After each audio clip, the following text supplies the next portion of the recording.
Hello everyone. 29th question. If A is equal to A, B, B, A and A square is alpha, beta, beta. Then we need to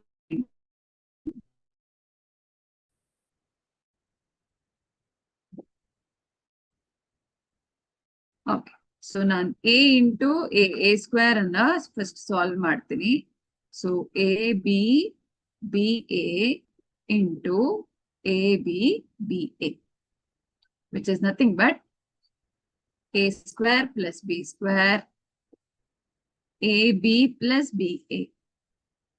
ಮತ್ತೆ BA plus AB and ಇಲ್ಲಿ B square plus A square. So what is alpha? Alpha is A square plus B square and beta is 2 times AB. So ಇದು ನಮಗೆ option A ಅಲ್ಲಿದೆ. Option A is our answer. Thank you.